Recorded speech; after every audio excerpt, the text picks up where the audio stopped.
นี่ปลาดุกหนามากดเบิ่งน้ำหนาอ้าวหางมันกุดได้ไปปล่อยลูกน้องโลดเนาะมีแนวกัดมันได้นี่ไม่ใช่ก็มันขึ้นมาแต่ซอดมากดเบิ่งน้ำหนาเลยเห็นมันขึ้นบนน้ำไหลบักไงอยู่ประมาณโลนึงหรือโลปลายนี่แหละปลาดุกเคยเห็นเยอะปลาดุกหนาตัวใหญ่แต่หางมันจะกุดนิดนึงมากดเบิ่งน้ำหนามันขึ้นแต่จับมาไว้ชิบะป้อยอยู่น้องซะเนาะนี่กากินมันตัวใหญ่แห้ง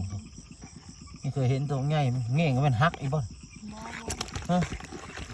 ตัวใหญ่มาเห็นคือว่าปลาข้อแล้วมันปลาดุกผู้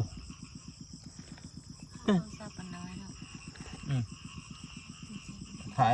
มันน้อถ่ายตลาดปลาดุกหนาพี่น้องเขาจวดแล้ววงน้ำหนาเข้ากับงามแห้ง